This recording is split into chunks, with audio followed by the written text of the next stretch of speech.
Jessica Andrade! Boxing fan. He sends me this text message. He goes, dude, check this shit out. And it's you training with Rafael Cordero.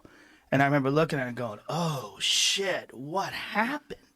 What happened? Because the last time you were in here, you were talking about how you didn't want to work out. Yeah. Because it would ignite the ego. Hey, let's talk about that too. So, I was discussing with my wife something about me being overweight. You know, when you have to, sometimes when I complain on your wife, you want to take it out on her in some kind of perspective. And she said, well, why don't you just get on this treadmill for 15 minutes a day? I said, she said, just 15 minutes. So it went from 15 minutes a day to 2 hours a day. And that's what you were worried about. Yeah, exactly. But I was complaining about my weight, and so I don't know. I guess I tried on some clothes and it was disastrous. And so I was worried about my weight. And she told me the 15-minute route, and it went 2 hours a day. And I just started losing weight. And then somebody, my brother-in-law, said, hey, Mike, man, I know you're not going to win. But somebody said, would you fight this guy for like $40 million or $30 million bucks? I said, man, get the whoa. I said, oh, then something, ding. I was just getting ready to get the fuck. I said, whoa. And I said, like, well, who would they like me to fight? And he said, 1 minute. And they go, then it's Bob Sapp. I said, okay. And so I'm saying to myself, well, I know Bob. And I said, ho. Because I know Bob is big and strong. I said, ho, 1 minute. How would they like me to fight him? Can I fight him under the Marcus of Queensberry rules? And he said, 1 minute, Mike. He asked the guy. The guy said, yes. I said, I'll fight him. Right? And so it was Bob Sapp was the first one that was brought up. Yeah, and so for people who don't know Bob Sapp was a giant fighter in Pride. Yeah. At one time, he was like 375 pounds. He was fighting all the kickboxers. Solid muscle.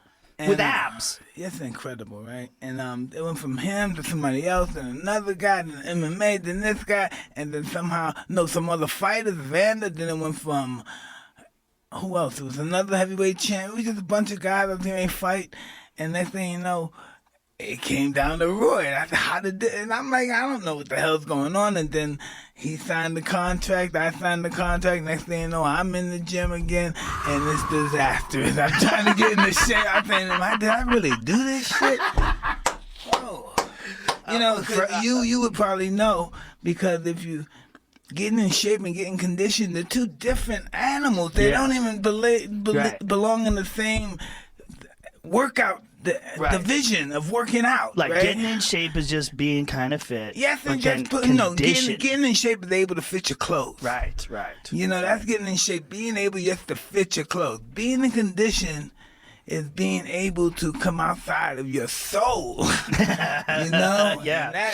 And you can't do that automatically. You're talking about being in fighting condition. Yes. Yeah.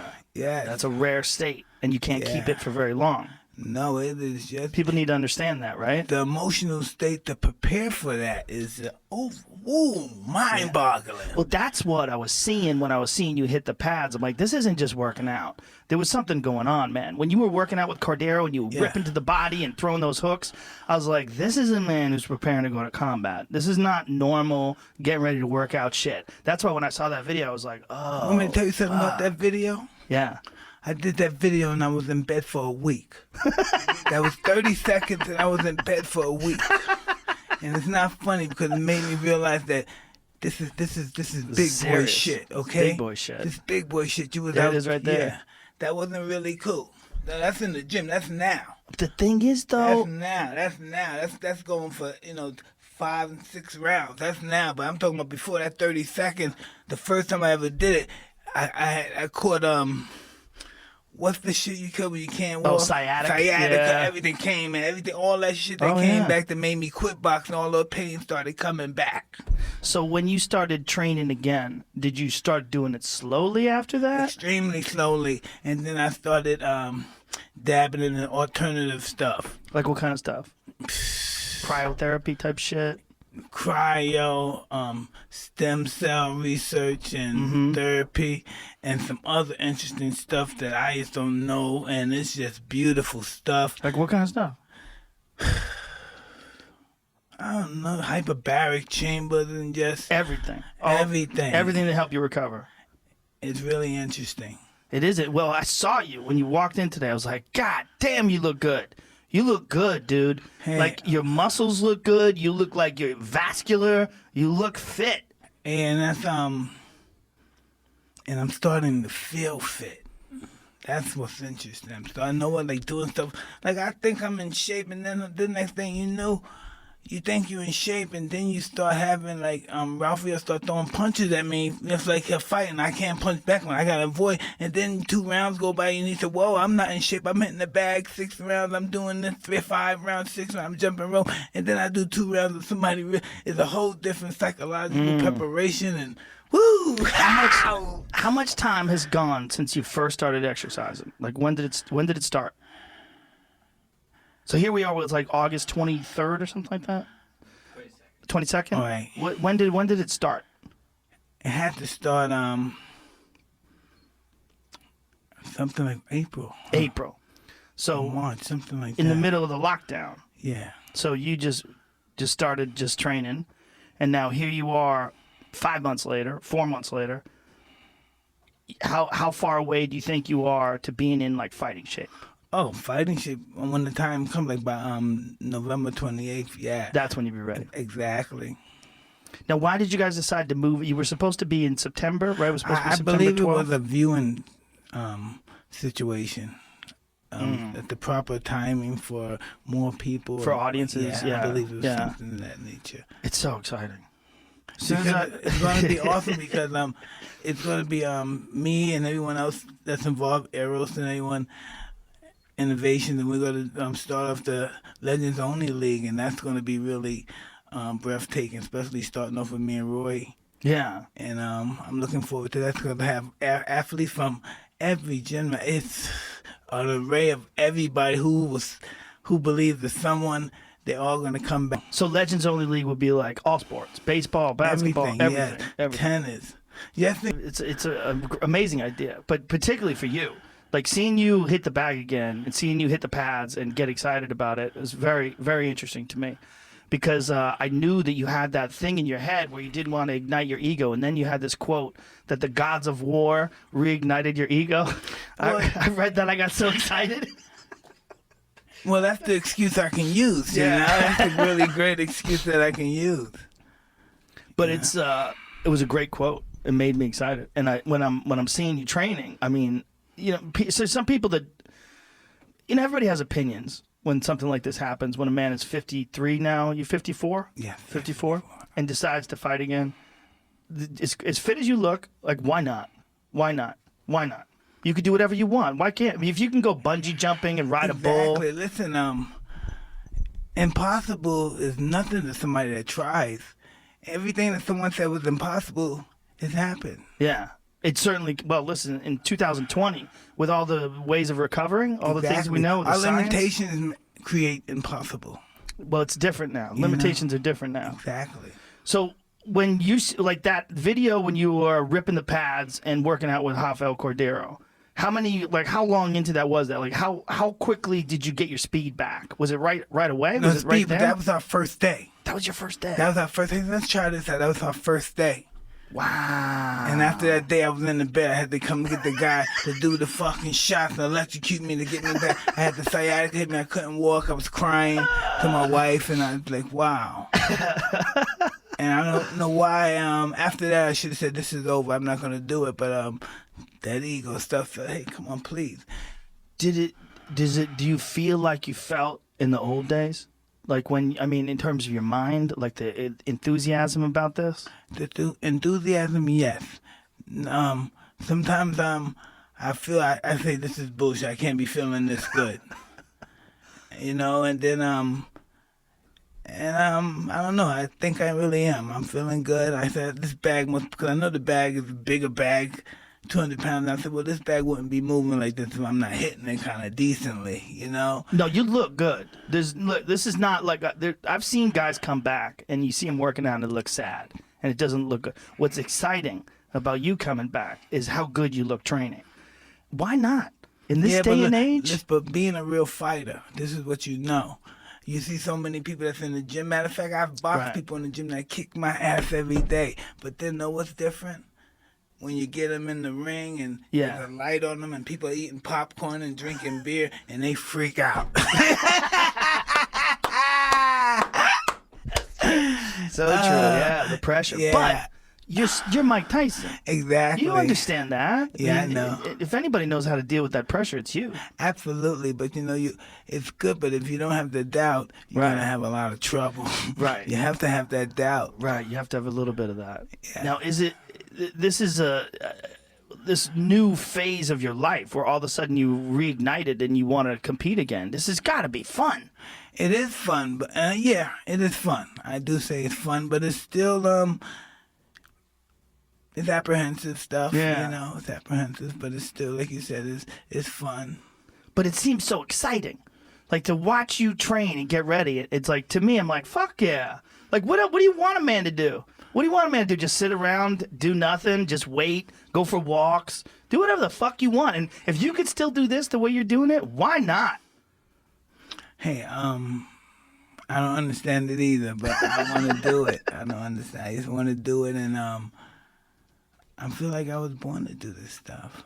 Well, you certainly were at one point in time in your life. But you had moved on to a different chapter of your life. You had completely stopped doing that. You were doing the Tyson Ranch thing, smoking a lot of weed. Have you stopped smoking weed totally? Pretty much, yeah. Pretty much stopped. Yeah, it's gonna stop. Wow. Wow. That's a big change. But when you right do away. something like this, it's all about change. Mm-hmm. You listen. You can't continue being a comedian if you're not sharpening your psyche up. Even when you're doing it right here, you're practicing your comedian act. You have to continue to practice. The more you practice it, say if you practice it for a year, you'll be better if you only practice it for a month. So the more you do it, the better you become. Do you feel like that now in this comeback, that like you are only sort of scratching your potential? Because like you're just getting back into shape again. A year from now, you'll be even better shape and you'll be more conditioned to do what you want to do. Like you're in God this. willing, yes. Yeah, you're in this God willing. rebuilding stage now. And now that's exciting. Yeah. When you go to your doctor, these people who have this alternative stuff, and you see the development, you see the healing process, and you say, "Come on, tell me this. Why is this happening to me? Why a guy like me who just got off drugs, who just gave up his life and don't care about nothing, this is happening to him, Since I married my wife, all this good stuff started happening. I'm saying, wow, what is this stuff all about? Whatever it's all about, Yes. it's good. I'm like, I'm really grateful. Take my money. Yeah. That's what I said. I said, take my money. I want to watch it. Let's Thank see you. it. And it's not about money, because the money's going to be in charity, and Right. people going to, and it's just about doing something good. And that, from that perspective, that could be. I used to like feeling like I'm doing something good for somebody more than myself. That's a beautiful part of it, yeah, that it is going to go to charity. But it's also an exciting matchup. And I'm watching Roy work out, too, and Roy looks fantastic. Roy's going to always look fantastic. If he was 100 pounds overweight, he's going to look good. He just really looks good when he He's does this Roy stuff. Jones Jr. I mean, Yes. that's one of the things that makes this fight so exciting is that, Roy is, like yourself, one of the all-time greats.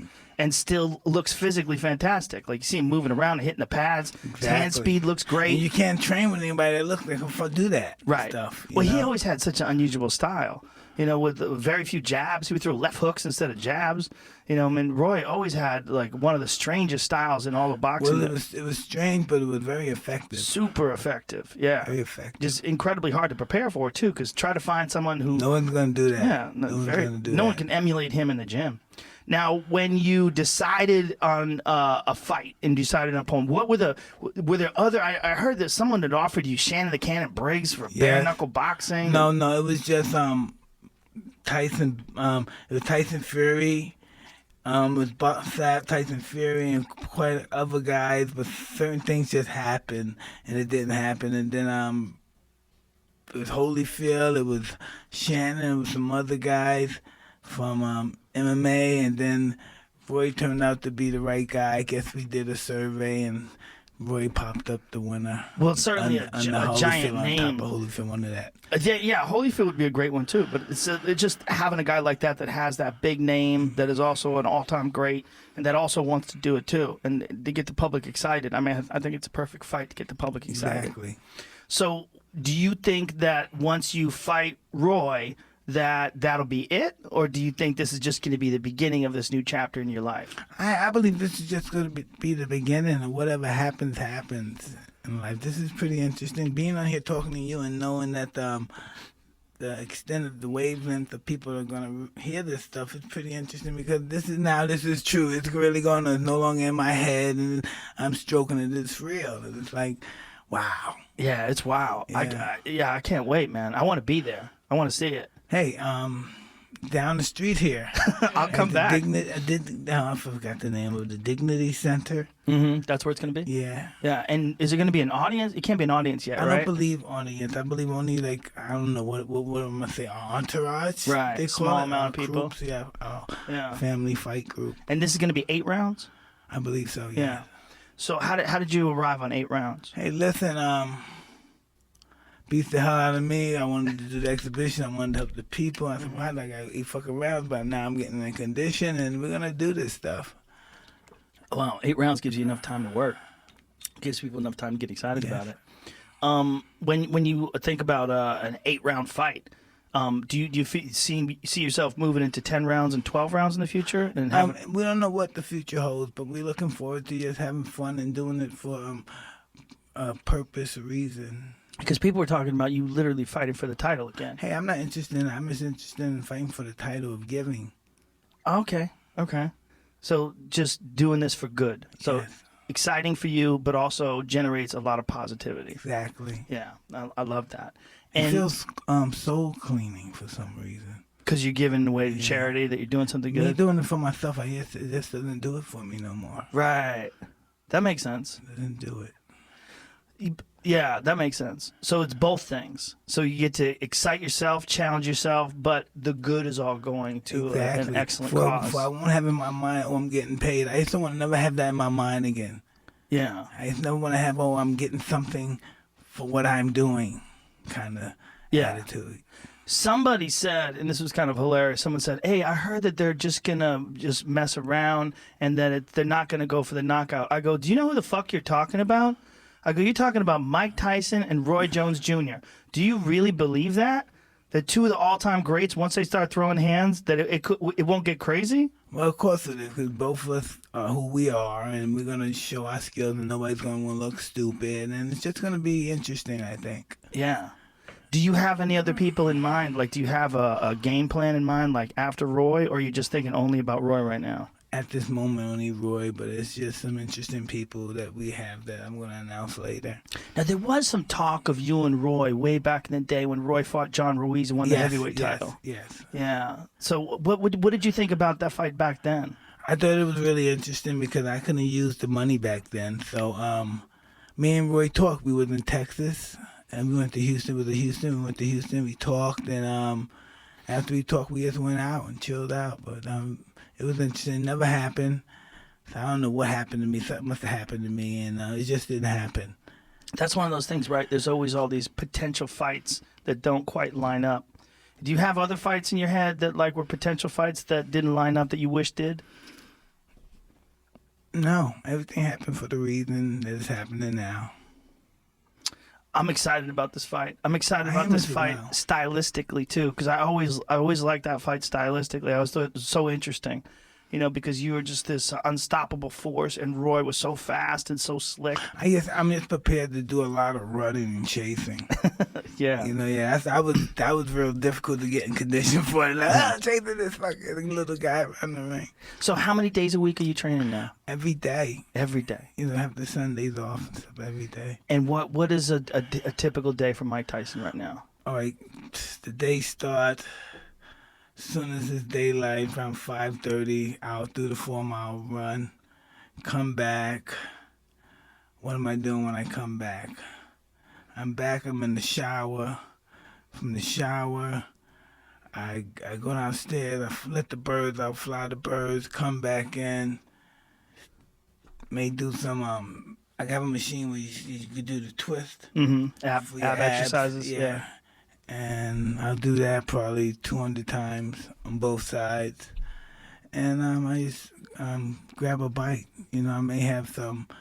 I'm eating meat for this. I may have some eggs instead of not eating eggs. You were a vegan for a while, right? Yeah. How long were you a vegan for? Pretty much a couple of years. For a couple of years? Yeah, 5 years. When did it stop? When did you stop doing that? I don't know, not too long ago. So did you stop because of the training, or did you stop before that? Yeah, I did stop reading because of the training. It was because of what I wanted my body to look like and the strength that I wanted to possess. So you started eating meat, red meat, everything again? No, red meat? but only elk and bison.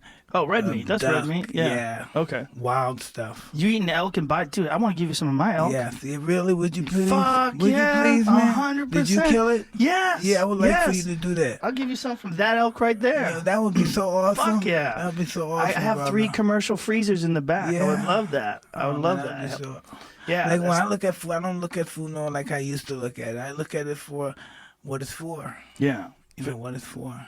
To take care of the body. Exactly. Yeah. Well, that's the best meat. I realize that there's things that are good for other people, like the kale and the vegetables and all this stuff, the blueberry, and then for me it's really poisonous. It's not good. That stuff's bad for you? But yeah, that stuff's not good for my blood type and my health conditions and all that stuff. Kale? All that stuff's kale bad for you? kill me. Kale, Really? yeah, it's gonna kill me. Kale will kill me. What does it do? Actually, that. Really? Yeah, for me, kale is toxic to my blood and everything. So when you were a vegan, what were you eating? Oh man, nothing. Now my wife called me the miserable vegan. She said, that's not veganism what you're doing, Mike. Just being miserable. No, I think it comes down to when and it's interesting that I've done it when I was with Cuss. I would sometimes just overdo it. Sometimes I go for religious fast for 30 days. I might overdo it. Sometimes I might not eat for the whole day. Instead of just for the daytime, not eating, and I might for a couple of days just not eat. Period. Don't you think that? But that's just your championship mentality, right? Like you're always pushing yourself, even when it comes to something like fasting. Like you always push it too far. It has something to do with suffering, self-suffering. Yeah. I don't know what it is. I can't put my feelings on it. It's about how long can I suffer more than this person or that person? Or could this person do what I did? Right. I remember you saying that too about training, that you would get up in the morning and train because you wanted an edge. You wanted to know that you were training while they were asleep. Exactly. Yeah. I remember thinking that back when I was doing martial arts. I remember reading that. I'm like, I want to do that too. I'd copy a lot of shit you did. Well, you always have to have, and even if it's not so, you have to have, and that's where delusion comes in, because delusion is only delusional when you don't accomplish the goals of making your delusions a reality. Right. That's what it's delusional. Right. You're just enforcing your mindset. Oh yeah, to allow those delusions to be the reality of your assessment. Now, when you're doing this and you're getting up in the morning and running, does this do you feel like you felt in the old days? Do you? I mean, I don't mean physically. I mean the mind. Like you're preparing for war again. Does this like reignite those old thoughts? The way you were when you were the champ, the way you were when you were on your way to the title. Like this is a whole new way of life. You know what's really interesting? That sometimes periodically, not real, but sometimes I struggle with the fact that, wow, there's a possibility I can really hurt somebody. Like you don't want to hurt them. What do you mean? But you struggle with the possibility that you could hurt them? That is sometimes, it's orgasmic sometimes. Yeah. Like some fights, like particularly like Tyrell Biggs, or someone that you had problems with, someone that you had animosity towards, so when you could finally get your hands on them. Hey, what does it mean when fighting gets you erect? What does that mean? It's a good question. It means you're getting excited. Yeah. So that's going through your mind right now. Well, that's how I get when I was a kid, and sometimes I get the twinkle. The twinkle. Yeah. Well, that's what I'm saying. It's like you reached a state as a human being, as a champion, as a ferocious fighter. You reached a state of ability and of accomplishment that very few humans will ever touch and feel. That's why I'm asking you, when you're running, when you're hitting the bag, when that heart's beating again, and you know who you are. You're Mike motherfucking Tyson. So when you're doing all this shit again, you're still Mike Tyson. Those thoughts have got to be burning inside you again. It's got to be pretty wild. I don't know. It's wild, but I believe it's rightfully so to be that way, and I just know how to. I don't think I mastered, but I just know how to deal with it. I don't let it overwhelm me. No, well, of course not. But saying that it gets you orgasmic, that's a strange thing to say. Well, that's just what I wanted to find out, because you're really bright, and I thought you would figure it. No, I'm being very serious. No, I know. I know you're being serious, but I mean, no one will understand that other than you. Like, that's your mindset. Like, no one will. But I think that, like all the things we were talking about before, the way you drive yourself, the way you push yourself, the way you put yourself into that frame of mind, no one's going to understand that other than you. So no one's going to understand you getting an erection from thinking about hurting someone more than you will. You're the only... There has to be fear-based in somewhere.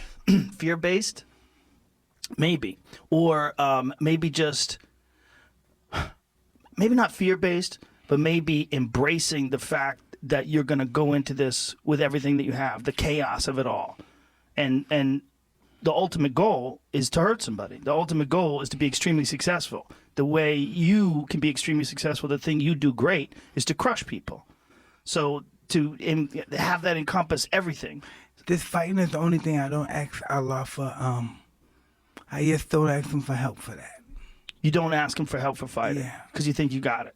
No, I just don't think. You don't think you should ask? I just don't want to be involved with that kind of mindset in Allah. So, people do. They go to. I just don't because it's just. I don't like the way I think, and I don't want God to be, involved with the way I think at that time. Well, this is what's so interesting to me about you fighting again, because of the conversation that we had the last time you were here, that you didn't want to reignite your ego. Clearly, your ego's blazing right now. I mean, you're ready to go. Well, maybe because I'm an addict, a former addict, and I'm under a narcotic ring. The camera's on me. Yeah. This is a big narcotic, and maybe that has something to do with it as well. But I like to think it's under control until the night of the event. The night of the event. So it's the addiction will get purged with the performance. Yeah, that's why I was doing if you don't mind me to interrupt for a second, I was the book that talks to you, what do they call it, audio book, and it was called The Gene Key. Okay. This book, and the book was explaining about why that we are who we are in that perspective, that most of the people like you and myself and people just in general who is not at that level, even anyone that have a creative mind, is victimized to depression. And the reason is because whatever it is that causes that creativity is not fed the proper information that is successful and that is accepted in whatever space of the brain and the mind that wants to be accepted and is not accepted, it crumbles. Does that make sense? Well, I feel like with someone like you, the highs that you reach in competing, the highs you reach in fighting are so high that it's probably very difficult to just exist outside of that. And I know you love pot for that reason, because it calmed you down and mellowed you out and chilled you out. Absolutely. It made me like myself. Do you understand that? Yeah, I do. It makes me like myself. Yeah. It gives you forgiveness of yourself. Yeah, I agree with that. Yeah. I never thought about that. I never wanted to be forgiven much, because that's really powerful stuff. Yeah. To have to accept forgiveness is really powerful. And to forgive yourself. Yeah. Yeah, it's hard to forgive other people. Sometimes it's harder to forgive yourself. Yes. And marijuana makes you feel like, it makes me more compassionate. It makes me more friendly. It makes me want to hug people. It gives me more of a sense of community. Exactly. Right? It makes me like people who I believe did something wrong to me. Yeah, you're like, he didn't fucking It's okay. Yeah. That nigga, exactly. He's my man. Yeah, it's like, he didn't mean it. He's just all fucked up just like me. Yeah. But if I'm drunk, I'm going to blow that brain. Yeah, but oh God, the fighting thing, that to feed that experience it's a different experience, and it's got to be so hard for a world championship fighter of your caliber to exist with like regular, normal, boring life.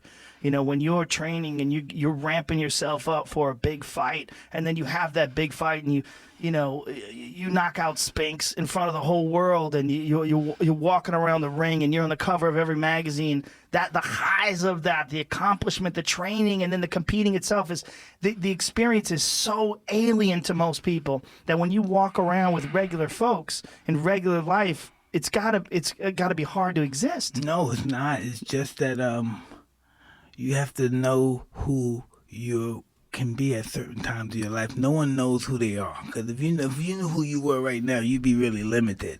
You know, because life is about change. You're going to be then 5 years from now, you'll be a different person, won't be this person.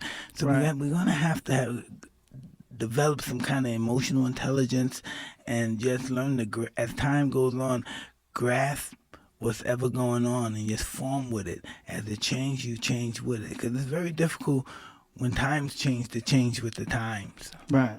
And you have to be conscious of that. And the times is not the people around you. The time is the development and time you have left on this planet that you have to develop who you are. How difficult is it to make that change, though, to become a different person other than a world championship fighter? Like when you decided to stop, was it difficult? Well, time will make you that person. Time will. Yeah, time will make you that person. What is time? I don't know. Right. But time has also made you that person again now, though. Now it's reignited. Now new time has come, and now you're training again. Exactly. But I think this is done mostly for my health, for my mortality more than anything. Subconsciously, I think. That's what's the reason why I did it, just to be healthy. And then this stuff goes on, then this, and then I meet a doctor and say, hey, you should do this and this, and you should try stem cell. I'm like, you never tried stem cell? But this is what really got me interested in this stuff. I interviewed, which I like to do you as well, on my podcast. If you're licensed to do it, if your contract won't let you do it. Yeah, for sure. So I had the opportunity to talk to Ken Shamrock. Okay. And so he came in, I looked at him, I said, what? He looked incredible. What the fuck? Hey, what are you doing right now? Why you look like that? How's that happen? And he said it was in Colombia. And I said, where? And I'm going tomorrow. Right? But I had some people nearby that I happened to be introduced to, and they were on, they're on the top. Oh, they're really... Is that bioaccelerator place down in Colombia? Is that what it is? I didn't go there. Is that where Henry Cejudo went? I have no idea who went there. I have no Okay, idea you where didn't it's go. at. I just knew it was in Colombia. And I met some other people who were just on top of on their game with this anti-aging, all this stuff that's going on with this alternative stuff also. And so I met these people, and it was just amazing stuff.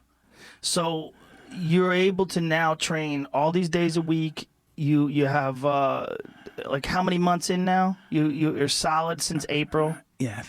And you attribute that mostly to all these different alternative methods of healing Absolutely, and recovery? especially this gentleman that we call, his name is Brad Rowe. We call him the mechanic, the electrician that is, and he works through either current forces, and that was electromuscular stimulation. Yeah, but it's those different. things. It's totally different. different? It's in that family, but it's just totally superior than that. That's just so antiquated compared to this stuff, So you were talking about your ability to you run in the morning, and now what's the afternoons like? What are you doing in the afternoons? That's when I'm training.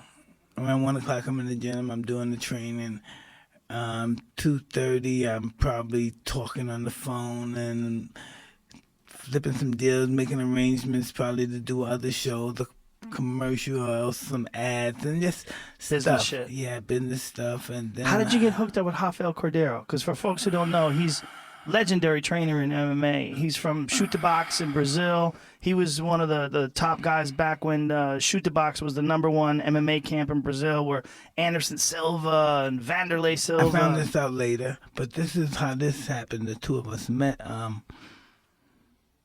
I said, hey, I like to hit the mitts. You think I can hit the mitts? Or somebody think you got somebody around that can hit the mitts? I was getting ready to go to Freddie's gym. Freddie Roach? Yeah, and then someone said they had Rafael. And I thought, okay, let me check him out. And he was just perfect. Is he near you? Does he live near you or something? He lives in Laguna. I'm in Newport. what is another? It's Laguna. It's close enough. Yeah. Yeah, that's close. That's real close. So he's there, I believe in. Yeah. He's a great trainer. We just came from Vegas and stuff. We just hanging out. Had to go someplace, and he's just cool. Before I met him before the pandemic, but we came before the pandemic. We were in Vegas, and we met, I guess, at the one of the UFC fights, and then I met him over here, and I was saying I want to hit the Mets, and then that's how we got back together. He's a great man, like a good person. No, the reason why I kept him, not necessarily because he was awesome with the Mets, because he brought so much peace and love and stuff to the whole family, the whole camp. He's a beautiful man. His image, his energy is just awesome. Yeah, he's got great energy. He's beloved. Yes. Like in the MMA world and all the people that he trains with, everyone loves Rafael Cordero. You can't find a person to say a bad word about that man. Oh man, he's so awesome. And he's a very good trainer. And he also was a guy, like that style, that shoot box style, they were very aggressive. And I was like, oh, well, that actually makes sense. Him and you together. Yeah, when we do drills, the drills are what's going on. When we hitting the mitts, it's hey, hit the mitts, pop, pop, pop. It's boom, we're moving. It's always action, boom. Yeah. Heart beating, heart beating, hard breathing, and we're just working at it. Yeah, I'm watching and I'm saying it's interesting because he's got you doing a lot of like side to side and angles. Oh yeah, listen, I do 8 rounds in the bag and I do 4 rounds with me and him moving. Woo! You feel that heart going? That's that bag work. What was that bag? Was that even really workout? Yeah. He said, was that really even a workout? What was that to warm me up for this? What was that about? You don't even know that existed after you did those 4 or 5 rounds. So when you go from April, when you first started doing it again, to now, how much better do you feel? Listen, that was just a joke at the beginning. Right now it's really perking up. It feels like real training. Yeah, it does. It's taking that deep breath.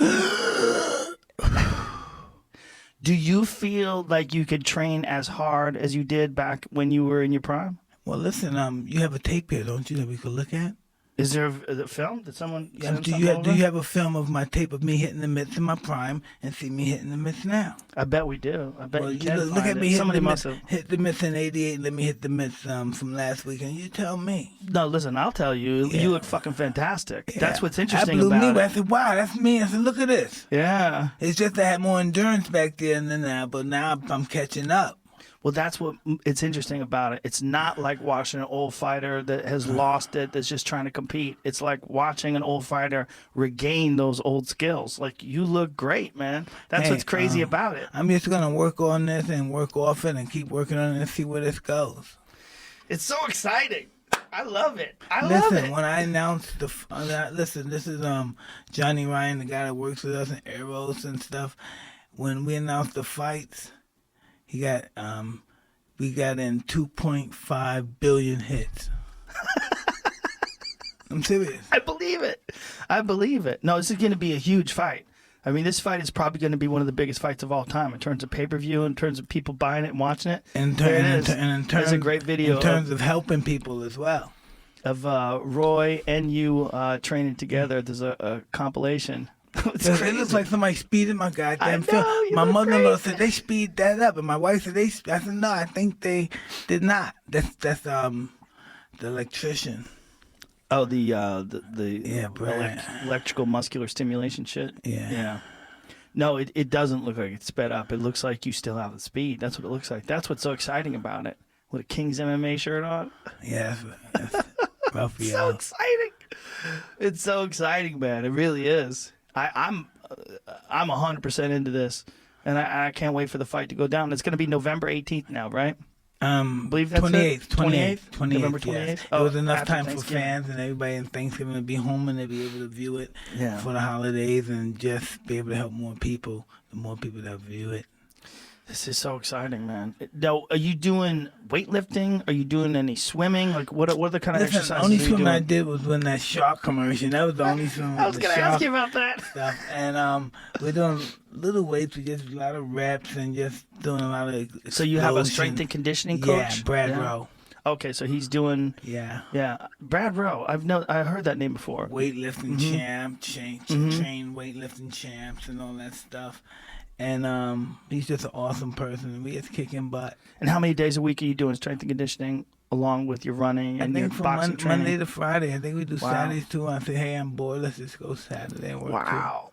How good does it feel to get back in shape again, man, and to look great? Hey, it feels awesome, but there's nothing easy about it. No. You know, getting in shape is not easy. It's continuous stuff. It's consistency. There it is. There go big old Brad. So how the fuck did they talk you into getting in the ocean with sharks? What was that all about? Listen, I don't know how they did this. The money wasn't really that great and stuff. You know, and I'm sorry, Shark World. Your guys underpaid me, and they had me out there. I was there, and it was really interesting, man. It was really interesting. I'm just saying, how did these guys get me in here? Yeah, I was wondering the same thing. And listen, Dana thought he was doing me. If I don't fight, I don't want Mike to fail. I'm telling Mike do a couple of gigs with these guys. And I'm saying, thanks a lot, Dana. You really like me. Dana really liked me. I'm saying, Dana really cares about me. He said, forget the fight. I don't want to see Mike fight. I want to see Mike go fuck with some sharks. Yeah, I would say fighting is probably safer. Yeah, Dana didn't want you to fight, right? Yeah, but he wants me to go with sharks, though. Why didn't he want you to fight? Did you talk to him about it? No, he has never seen it until he's seen it and watched me. Once he saw you, then he changed his mind? Mm-hmm. Yeah.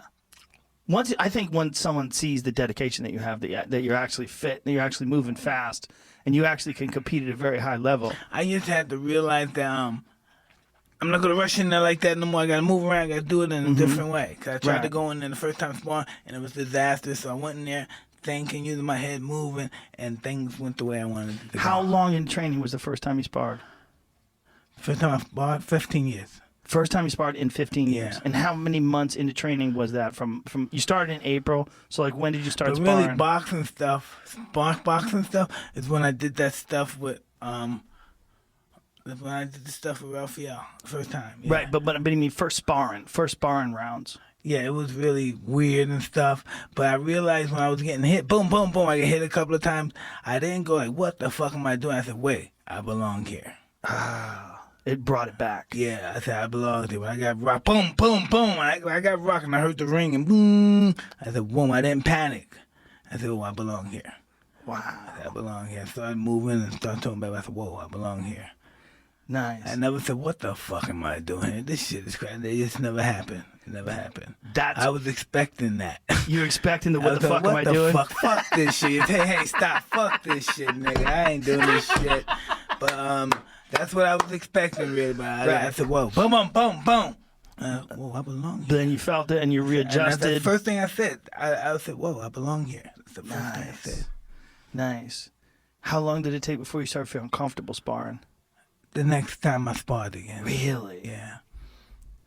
So the next time you sparred again, you just could get back into the mindset of what it's like to be competing and moving with another person. Yeah, and you can't go for the kill because you don't know, your body's not moving for the kill now. Right. You have to develop the relation. Ooh, this is gonna be interesting when you hear this. And the fighter probably doesn't understand that, but as he gets older, you have to reacquaint a relationship with your mind and your body. Your legs go here before your body's ready to go with it sometimes. So you have to they have to sync up. Yeah, they have to sync up. Now you have to talk, hey, before it was like wing, wing, wing, before like, let's do it, bing, bing, bing. Now it's like, hey man, let's move here. You have to talk, you lose that 10th of a second when you talk to yourself. Right. You're doing it instantly. So do you think eventually you'll get back to automatic? Well, we're gonna see. Yeah. I would like that. Yeah. Yeah, I'd like that too. I like that. It's exciting though, man. It's very exciting to see you sparring again, to see all that. Now, when you're sparring, are you sparring technically, or are you sparring hard? Like how? Listen, the first time I went back sparring, I tried to go all out, and that was disastrous. My body wasn't listening. Right. And so like you said, I had to develop that relationship. And the second time I sparred, that was better. That was so much better, Yeah. I wasn't rushing and trying to hurt nobody, kill nobody. I was just trying to accomplish stuff. Yeah. Just get working. Yeah. And how often are you sparring a week? When when I go back to sparring, I like sparring every day. Really? Every I do, day? yeah, because the more you do it, the better it is. Right. The more your timing is, the better Yeah. you feel. What are your thoughts on, like, some people think that you could spar too much and you leave too much in the gym because you get hit too much in camp? Well, that's the whole thing you learn in camp, not to get hit. Mm-hmm. That's the art of boxing, learning not to get hit in the fight. And you have to Right. do that by trying to get hit in the gym real seriously and avoiding that. And then it turns out in the fight. So you shouldn't be in the gym saying, I've been hit too much, because you shouldn't get hit, because that should be the objective of fighting, not to get hit as much as you believe you are. What do you say to a fighter that sees themselves getting hit too much, though, in sparring? Do you tell them to take some time off, or do you say... You know what I say? I try to teach him how not to avoid those punches. And if he doesn't, I don't really want to have much to do with somebody, because I don't want to be involved with somebody getting hit and getting hurt and stuff like that. Well, I know you were doing a lot of coaching of just even little small sessions with different fighters, and there's a bunch of stuff on the internet. Did you think about doing that, like, in the future, like maybe being not a trainer? at this moment. It just takes a really special person. You should know, it takes a special person to do that. You gotta be a mother, a father, a psychiatrist, a dietitian. It's just so many hats you have to wear in being a trainer. A good trainer, a true trainer to yourself and your fighters. It's just a lot of hats that's really overwhelming for me and my personality. No, I totally can understand that, but I would also imagine that in your mind there's some knowledge that I would love to see passed on to other fighters in a way like only a trainer can do. Yeah, I'm the kind of guy, if you want to learn from me, you got to learn from it. Let me talk to you or something, because I'm not like Cuss. Cuss would never get tired answering questions. Do you ever think back on your life, like your life with Cuss, and just the origin story is almost like a movie. It's almost too crazy. No. Let me tell you what happened, man. I'm in Sparfit, detention for boys. And Muhammad Ali, they showed the movie The Greatest. It's like 77, 76, I'm 11 years. They played Ali, and then Ali walks in, then talked to the kids. And I saw him, I saw everybody going crazy. I said, I want to be like him. And from there, I go upstate New York. There's a guy that used to be a professional boxer named Bobby Stewart. Mr. Stewart taught me how to box, and eventually he said, I want to introduce you. So he took me upstairs, I met Customado. This is all in a couple of months since I've seen Ali. And now I'm training to be a boxer. Crazy. And you were 13, right? No, I would think I was 13, yeah. Look, that's like 13. It's like a movie. I knew I was going to be successful. I knew everything was going to go right. I knew it. It was in my blood. I was only a kid, but I said, I want to be like that guy. And it just started working. And it's such an amazing... Not even 3 or 4 months after I saw Ali, just boom, boom, boom, boom, boom, I met him. I'm in one place, I had a fight, tried to stab a guy, I did with a pencil or something. I go from there, and I go over to this bad place called Elmwood, this cottage. That's where Bobby Stewart, because he's a fighter, and he had to take care of these. All the staff there are big, strong men, because they have to take care of these very interesting kids, like homicidal kids. These are kids, but they're really wild. It's crazy that you met Cuss, too, because out of all the people that you could meet, no one was better at the psychological game. Oh, I would never been the champ if I wasn't from Cuss, because he put stuff in my mind. I started thinking about myself being these people, visualizing myself being, great or somebody. I've never done that in my life. I've never heard, not even in the ghetto, somebody say this. Like, I said, wow, he's great. Like, I'm talking about, like, at home. I said, wow, he's incredible. I said, why is he incredible? I don't think he's that incredible. Why shouldn't you have that? Why should he have that and not you? I've never heard somebody say that to me. But Cuss was a master at the psychological game. Master. Like, you would hear him talk about things, just reading the things that he's written about the psychology of fighting. He was the perfect guy for you. It was almost like the stars aligned. That's what I'm talking about. Yeah. It really is like a movie. It really is like it all lined up. And plus, physically, you were so unusual. You were so unusual, so gifted. I mean, even when you were really everybody young. told him that he can't be heavyweight. He's too small. His arms are too short. There's no way in the world he can be too short, cuz he's too small. These guys are 225, 230.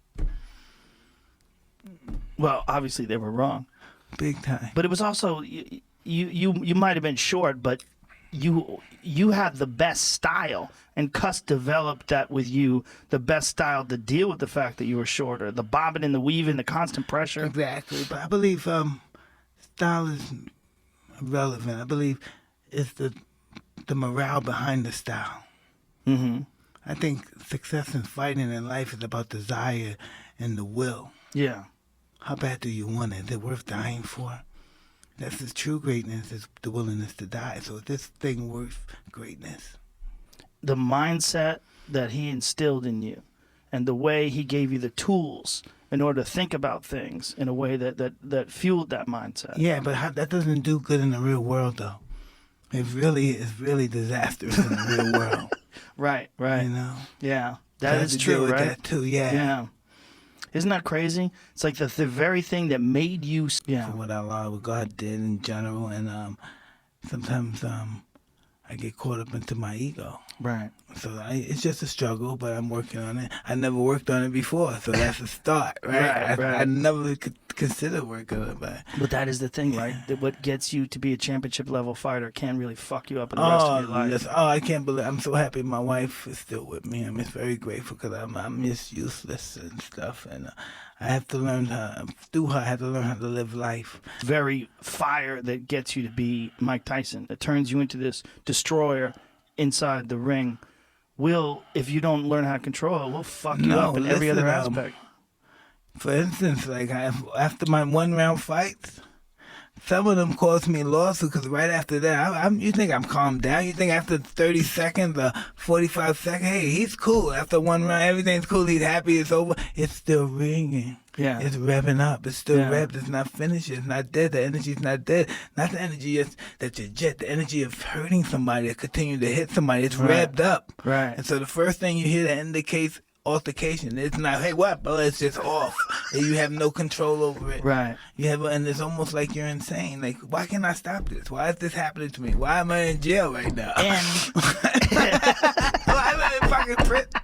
And you're Mike Tyson, so it's not like anybody can tell you not to do it, or anybody can tell you to shut up or calm down. You're not going to listen to anybody. You're the fucking king of the world. But it just gets crazy when the people in the jail and prison know you real well, you know? They're familiar with you. Like when they see you, they're not excited now, right? Yeah. They get really familiar with you. Jamie Foxx is going to play you in a movie. That's going to be interesting. That's wild. If anybody can do it, Jamie Foxx can do it. That's a talented man. He's really good at what he does. He's fucking talented. That guy can do anything. I He's one of agree. those dudes. You listen to him sing, you hear him play music, you see him do stand-up comedy, then you see him act. You're like, this fucking guy can do anything. He's just one of those dudes that can just lock in on something and he can do anything. Yo, listen, when the light is on you, when the universe put the light on you, there's nothing stronger than a person whose time has come. Yeah. It's all about the light, man. All of us get it. You may not think the homeless man in the corner, the blind and paralyzed guy that's begging in the cup. We all get that moment of shine. We all get it. Feelings, perform, whatever it is, we all get it. Now, when Jamie is playing you, what does that feel? I mean, I know Michael Jai White played you once. Yeah. Did you talk to him about that? No, I didn't know him or anything. I was in jail when this guy was doing this stuff. Do you know Michael Jai? I met him a few times. He's a great guy. He appears to be. Very, very nice guy. I've known him for a long time. And very respectful guy, too. But was it weird watching someone play you? Dig, man. No. No? No. It's just that ego shit kicks in, so I'm watching it. And he had some good qualities in it. He did some really good stuff that I thought. But the stuff that he did that represented me, I don't think people even picked up on it. Like what kind of stuff? It's the way he moved his head. Yeah. People don't know I crack my neck all the time. Yeah, what was that about? You were always doing that. Know what had happened when I had fought Bone Crusher Smith. He had hit me, and the next thing I don't know, I had a crick in my. I couldn't stop. My neck was messed up, so I had to go in to a chiropractor. I don't know what the heck was wrong with it. So that was what it came from? Nerve. It was a nerve. From the Bone Crusher Smith fight? Well, that's what I started doing it. Oh, wow. I had some nerve. It was a nerve that was And then if I gotta, Did you ever have neck problems? Like, you need surgery or anything? yeah, so they destroyed me. They destroy your neck. Yeah. I would do them. This is the interesting. I would do them for 3 minutes, then stop a minute. Do them for 3 minutes. So I do it for 5 or 6 rounds, 8 rounds. And as time went on, it just beat me up in there. That gave you a crazy fucking neck, though, man. Yeah, Your neck used to 20 start. inches. Your neck used to start at your temples and just go straight down. You need Huge. for fighting. You need a good neck. Are you doing anything to strengthen your neck Yes, now? I have the weight stuff. Just put You ever stuff in use an there. iron neck? Do you Tell know me that about device? that. No. It's a halo. I'll give you one. I have one in the back. It's a halo. You put it on, you pump it up, it fits around your head, and then it's got a bungee cord on it. So you back up like this. The bungee cord's 50 pounds, and then you do these. And because it doesn't do this with your neck, it doesn't put pressure on the discs. So it doesn't move the discs in an unnatural way with weight. This way? Yeah, because you can do all these different exercises on it, but it doesn't ever bend your disc. So it strengthens the neck without doing damage to your discs. That sounds interesting. Yeah, you know I'll what? give you one. I'll give you I one. would love that. Yeah. Thank you. I really appreciate it. Happy. I have what's the name? I have a treadmill that you have to put on some shorts first, and then you zip it. It's like Oh, in the water? No, it's not water. You put on some shorts.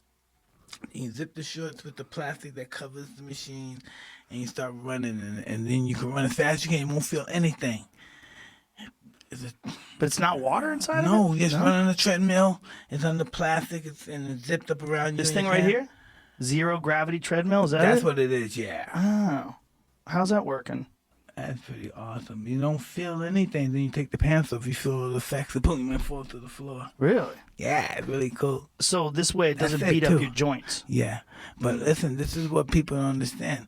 Yeah, you have a machine that don't beat up, but when you're running outside, the high running outside is almost worth messing your joints up. Really? The high you get from running outside. What's the difference between the You high never- you get from you running never outside? felt I that do. running? I do Huh? run outside, but like, what do you feel? Man, it's just I can't even articulate. Between being outside running and it's like night and day. So like, Being inside a house on the treadmill and being outside running, it's like night and day. You can't even compare the two. is it because you're moving, you're traveling distance? Is it because you're breathing in the fresh air? Like, It's a spiritual difference. It's just a spiritual difference. Running, hearing the birds, hearing the whatever it is, the animals running through, breaking the sticks and the weeds. You know, you're just conscious of everything. right. It's real running as opposed to just Exactly. exercise on a machine. Exactly. Yeah. Even if you have a headphone on, you're still conscious of everything out there. Now, have you talked to Jamie Foxx Yeah. while he's getting ready to do this? I talk to Jamie just periodically all the time. We don't even talk about the film. Really? Yeah, we don't talk about it. Now, he's getting bulked up, too. He's getting jacked. He looks huge. I just wait till he's finished. When is this supposed to take place? Do Hey, you know? whenever he's ready, I guess. Oh, wow. That's wild. So when he gets ready to do it, is he going to hang out with you and try to take on your mannerisms? Or Well, he's known me for quite a long time, so he knows my mannerism. He's not gonna. If I died, he can do me. Right. Pretty much, you know. So he wouldn't have to be around me. Do you want to help him? You want to give him any pointers or Whatever anything? he wants, whatever help and what areas and what direction he needs me to help him in. Yeah. It's a If I'm great. capable of doing it, yeah. If you're gonna have someone play you, I think he's the perfect person. He's just good, and there's other guys too, but he just knows the real. He has been there. You know, it's hard to get a guy that's just 20 years old, and then we're gonna have him portrayed as a 25, and he just never get it right. When somebody understands the environment that they lived in at that particular time, and they create that environment again in their mind once they're under the influence of that person they're portraying, Jamie's gonna just knock it out the park. No, he'll knock it out the park for 'Cause sure. he understands that environment and that chemistry. He's gonna reconnect. Now, are you gonna be a consultant on this move or anything to make sure that it's all legit? And Listen, Jamie will be around me. He'll discuss it with me. I'm sure we have that taken care of as well. But you know, we're just gonna work this out the best way possible for both of us, I believe. Now, when is that? Is it supposed to follow you when you're a young man, or is it supposed to be you as a champion? Well, Like, we're when- not gonna talk about that right now. It's gonna be Okay. a bunch of stuff, but Bunch you're of gonna stuff. really dig it. Oh, And I'm I'm gonna tell him sure. some really interesting stuff. So you're saying that the running outside, it's worth it just for the spiritual difference. It's worth the beating up on the joints. Does it fuck with your joints? Do you have like knee problems or ankle problems these days? Hey, I do, but the guys I work with, they take care of that right away. You know, it's almost like, I don't know. It's like, I don't know, I want to say healing like I'm 18, but it's almost like putting super glue on your joints. All right? You know, like super glue and they get stuck in your finger, like, oh, fuck, I got the super glue. You know, remember that time you put it on and it gets stuck in your finger, like, God, you can't get it off. It's like super glue on your It joint. is interesting what they can do today. Like, you could heal and recover way better than you ever could before. There was no 54-year-old men that looked like you when we were kids. No. Jack LaLanne was the only one. Yeah, and even Jack LaLanne, I mean, he was kind of fit, but he was just fit because he was disciplined. Yes. Because he continued to exercise Well, deep into his discipline is 90s. what it's all about. Yeah. I don't care how good you are in anything. You don't have discipline, you ain't nobody. Right. You're nothing without discipline. Because you give up under the slightest struggle without discipline. 100%. And that has to be something that you also learn from Cuss as well. I don't know what discipline is. I don't know what discipline. He told me discipline is doing what you hate to do, but do it like you love it. Doing what you hate to do, but do it like you love it. That is a great quote. Mm-hmm. And if you can do that, you can be successful in anything. You know, you normally are. You'd be the best janitor in the history of janitors. Yeah. And I just use that for a perspective, not just putting the janitors down. Yeah. You know, the best of it. I know what you're saying. When all is said and done, I would love it if someone sat down with you and made maybe a book of all the things that Cuss taught you. I don't know. All those things that Cuss taught me, and nowadays would not be cool. You know, In what way? I don't know. Cuss was born in 1908. In 1908, they had a different opinion of people having opinions like women and stuff like that. And Cuss believing that he cared for the downtrodden people and this and that for the blacks and Latinos and Irish people who are being abused by the Irish people of that time, which is crazy. He really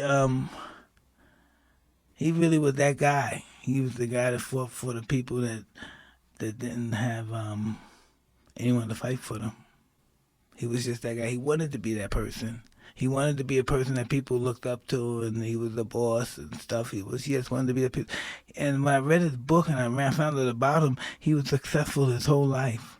He was always the guy in the neighborhood that people came through to settle beefs and talk things over with and loan people stuff and help people out. And he liked being in that position of being able to teach people something, what he believed was teaching them something. He knew so much about the human mind. Well, when he died, this is very interesting. When he died, and then Camille was that I lived with him and Camille. And we went out and cleaned the room, and when I saw in his room, I saw all books about psychiatry and the mind and everything, and mystic stuff and all that stuff. And I said, this is what he was really about.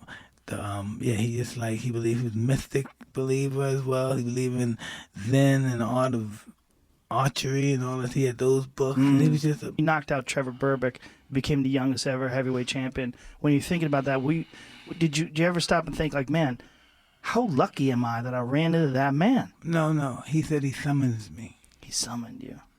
Whoa. Makes sense. I mean, you think about a man whose life work involved psychiatry, involved the mind, boxing, hypnosis, training all these boxers. Floyd Patterson had all these great fighters. And then he wants one great one before it's over. And he summoned you. No, he wants an animal. An animal. He summoned you. What did that feel like for you? Did it make sense? No, I believe what he told me. Yeah. I mean, I don't know if I believe you could summon someone, but goddamn, that seems like it's real. Yeah. That seems like it's real. I don't know. I think you can do whatever you believe you can do, if you really believe it. Yeah.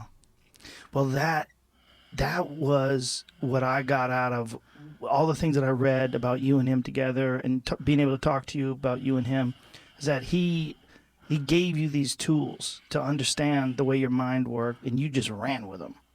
I'm an extreme kind of person. Yeah, so I get carried away.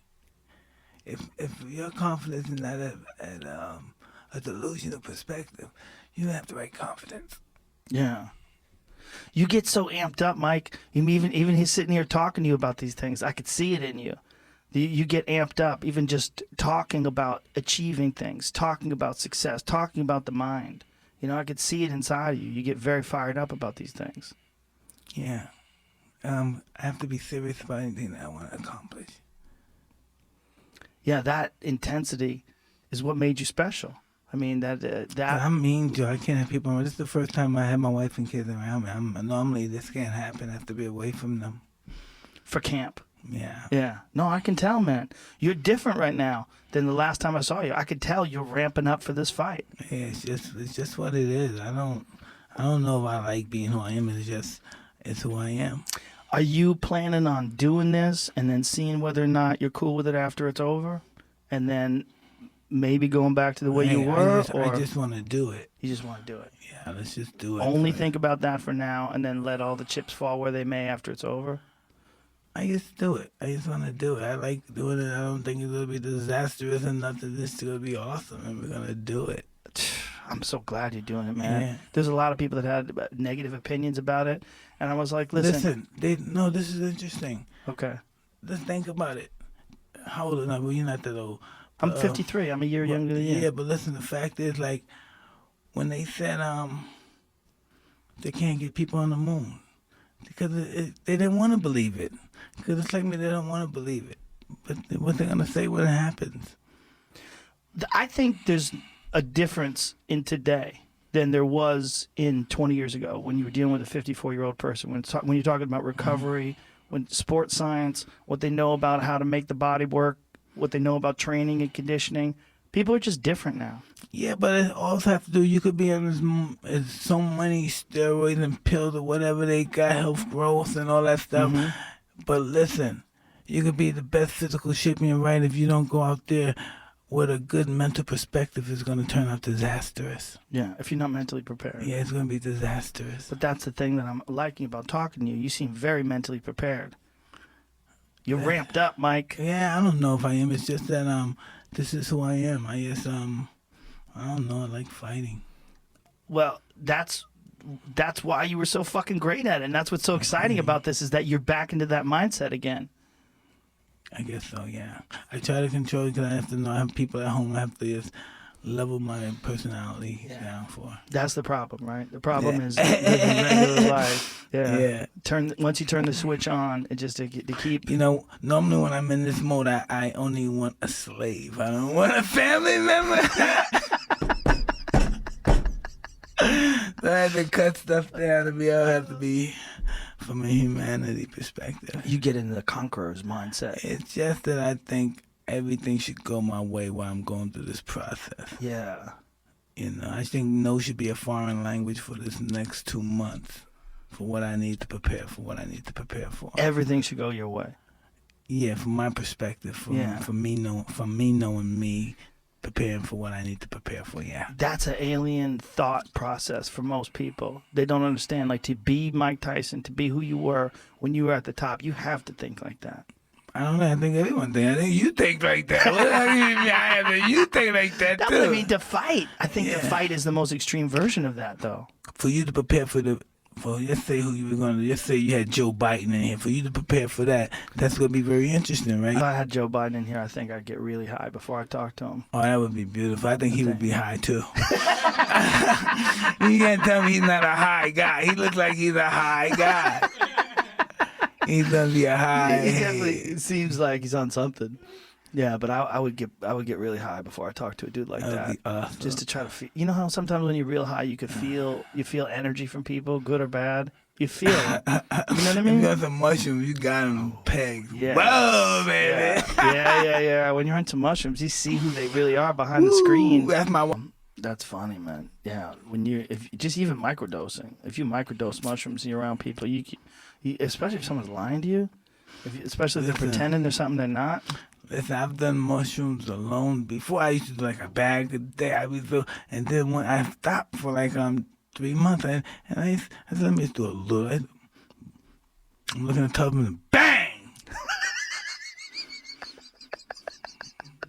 I'm God, and you guys are just here for my entertainment. But you're watching television at first, and it's cool, and then it starts sounding, whoa, this sounds good. And then boom, it hits you. I know some dudes who train on it. They like to train on mushrooms. Listen, know what I did? I took some mushrooms and I did the bike for 2 hours, but it was like, it was just like, I was in a zone, but breathing heavy. You know, I was in the zone, but I could hear my breathing. I was like, what the Wow, fuck? I'm gonna tripping die. and breathing I'm thinking heavy. you're gonna die. Holy shit. I'm gonna die, but I don't stop rolling. I'm thinking I'm dead. Because that's what mushrooms do. It makes you believe you're dead. Yeah. It gives you that feeling of fucking like, boom. It's just, Yeah. I'm living dead. It's feeling that your soul is separate from your physical body. Listen, why can't they listen? Stop. It's like it's like you're in this room, right? I'm in this room. And why you said that blew my mind. You said that. I'm in the room, and all the room is like, it could be like the whole room. This whole room is like covered in like a kind of like shaded, visible, and I'm just covered in the whole, and it's just me, and everything. The whole world is outside of me. Yeah. And it's like I'm God, and everything is just my entertainment. I'm just looking in, and no one sees me. And it's just, oh man, forget it. I gotta run upstairs, hey baby, baby, baby. Even though I've been hiding this stuff from my baby, I took some shrooms. I'm not feeling good, baby. I'm sorry, I'm just not feeling good. I'm seeing shit. I'm not feeling good. What does your wife say when you do that? She said, I told you not to use that shit. Stop doing it. You are. You went from pot smoking Mike Tyson, who's running Tyson Ranch, who's this real nice guy to hang around with, doing hot boxing with Mike Tyson, fun to be with, everything's great, and all of a sudden, whoop, you shift right back into Mike Tyson, the murderer again. Well, it's just that, as I said earlier today, if we knew who we were, we'd be very limited. You know, we don't know who we are. We don't know. You don't know what you might do tomorrow when you wake up. It's true. You might. Are you married? Yeah. Well, listen. You might get married again. You know, You might go never crazy. know. Yeah, exactly. Might take out a new You job. Never know. Yeah. You never know. Well, that's one of the exciting things about life, right? I mean, this has to be an exciting time for you to make this big switch. Yeah, I think about that too. But I think about a lot. Like, you know, I'm 54, and that I'm not going to be here much longer. And when I go, I'm going to see my wife and kids again, the friends that I loved all my life. I'm never going to see them again. I start thinking about that. Yeah. You know, when we think about it, this guy's book. What does it say? Every one beat away from our internal journey. Some guy sent me that book, and I said, "Wow, this is pretty cool." Because it's true. We're only one heartbeat away from dying. Yeah. And going on that long ride of not knowing. Yeah. Of feeling. Because that's when I was on the told DMT. It's all about feeling. Yeah. The feel makes the reality. How much did that change your perspective on life when you had those experiences? It got me in shape. It got me this. This what it had me do.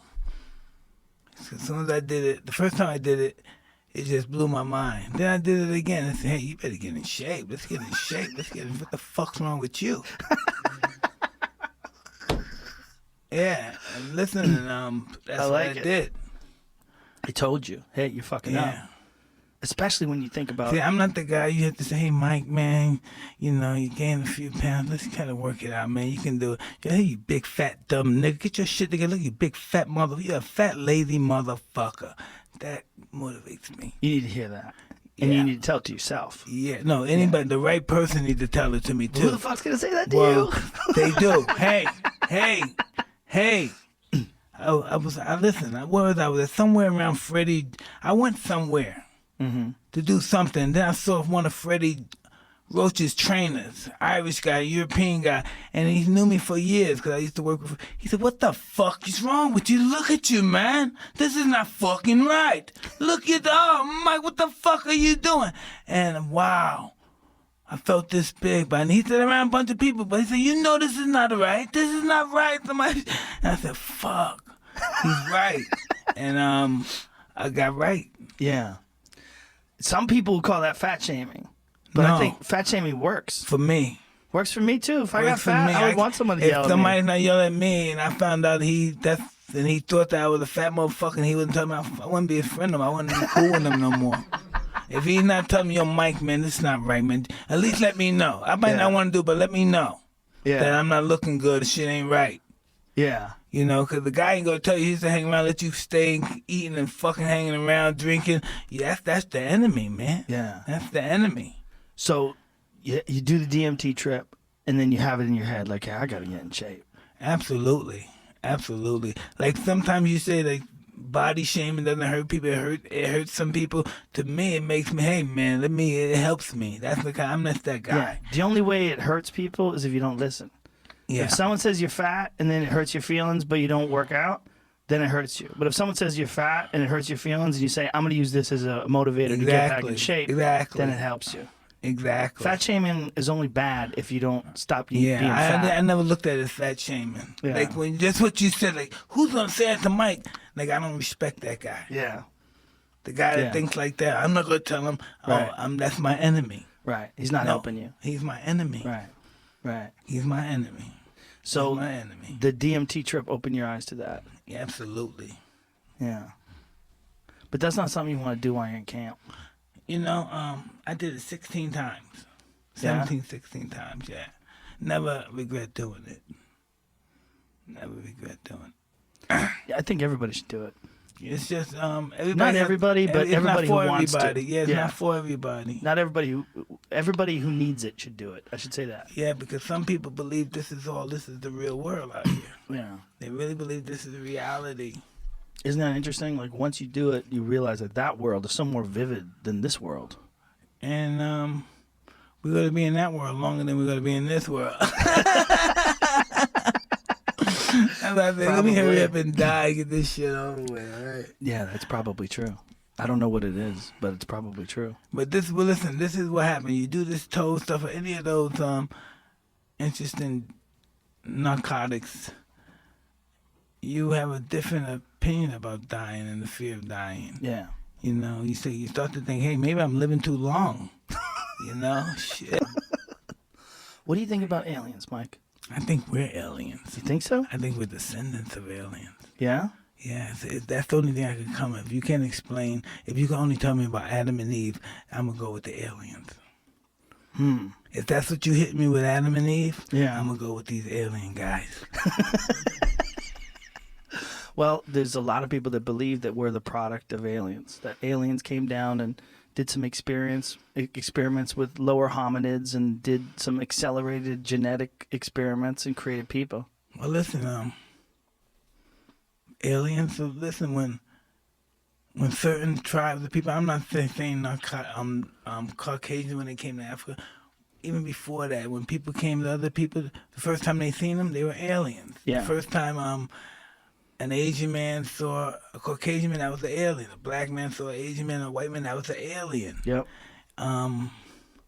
Maybe they weren't aliens, but that's what they thought they were. They were just a tribe of people that encountered them, and perhaps they were getting extinct, they were dying, and they had to breathe through the lower, whatever you were saying. Lower hominids. The lower hominage, and maybe this is us. Because they had certain, as you may know, because I know you do these kind of researches, they already discovered there were different forms of species that's working down to us, that came from us, and now we're at the degree of, I guess, we're the human species of our era. Yeah, there was now. a bunch of different kinds of humans. Yeah. Yeah, there was many different kinds of humans. And before, they were here millions of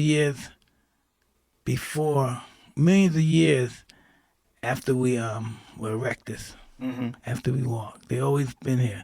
It's very rare that you can find a human life that wasn't erectus. They can find a skeleton of one that walked on all fours. Mm-hmm. The oldest person they found is 4.4 million years old. Lucy, I believe it is. 4.4 million years old is nothing. It's nothing in terms of the universe, People right? were erected then. People were walking on both feet then. Yeah. You know, for years, 4 million years ago. So they never found. I don't believe they ever found the skeleton of a human that wasn't a rectus. That's one of the things about life is that life is so short. Oh, a twinkle of the eye. Goes well, twinkle of an eye. If everything goes well, you live 100 years. But that is nothing in terms of the life of the planet. You know how long it took them to build the Great Wall of China? Thousands of years. 2,000 years. Yeah. 2,000 years. Yeah.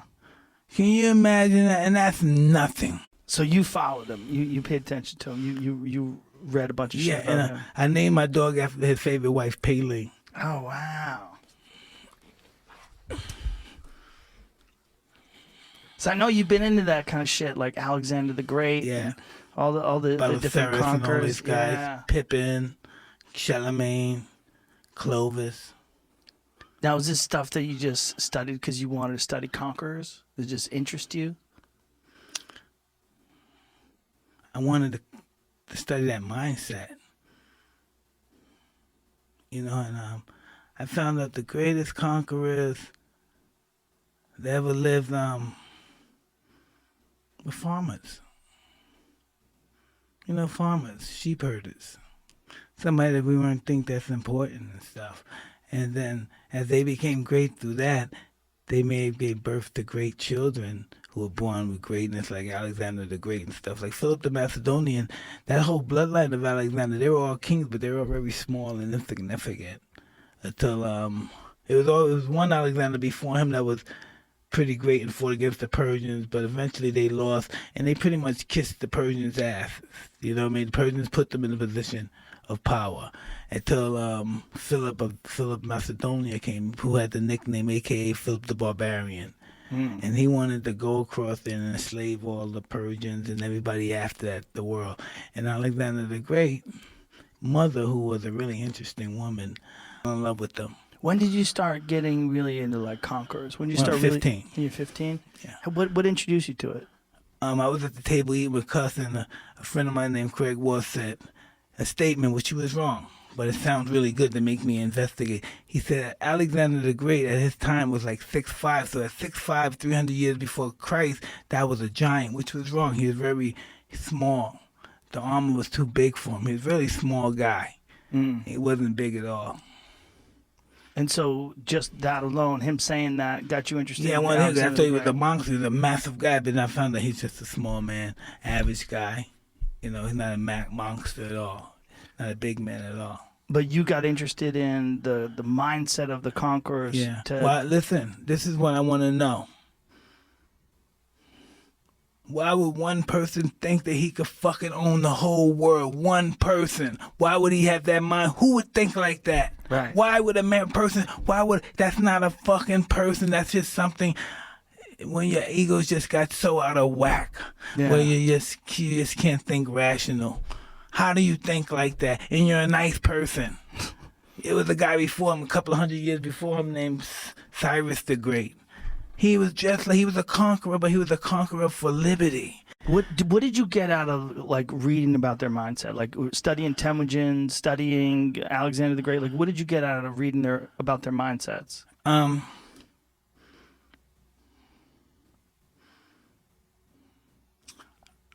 I found out that the greatest ones, the best, the most prolific ones, were all mama's boys. Really? Yeah, afraid of their mother. Wow. Napoleon, Alexander. You know what I mean? Wow. Genghis Khan too? Yeah. Really? Yeah. What do you think that is? Huh? What do you think that's all about? Highly respect their mother. I think their mothers were the first, especially Alexander the Great. I think she was the first stage mother. I think there was some before her too. You know, because Cleopatra was one. That's just what they were. At the end of the time, they were wanted to lead through their sons or their daughters or something like that. Now, when you were coming up as a fighter and you were reading all these things about conquerors, you were fueling your mind in that way, and you were also studying a lot of fights. You studied all the old school champions. Are you doing that now in this resurgence? Like, are you studying films? No, but I think I know everything about them already. I did the research on them. I was a kid, so I started I started going to the other level. So I go from the level of these guys that are fighters, the gladiators, all those guys. So I go from them to the generals, and from the generals to the gods. And but that occupied a lot of your time when you were training, right? Absolutely. Yeah. And what are you doing now? Like, there's anything that's similar that you do? Like, when you were watching those old school tapes, if you were watching like Jack Dempsey or Harry Greb or any of these old school fighters, there was something about that was providing you with an inspiration. You were learning from it, but it was also you were getting yourself into this mindset. Yeah, because I know if I was like these, like Cuz would tell you, the more you win, the more you beat these guys, the more the people applaud and the more you enjoy doing it. Mm. And I wanted the people to have the same feeling towards me that I had towards the older fighters of yesterday. Yeah.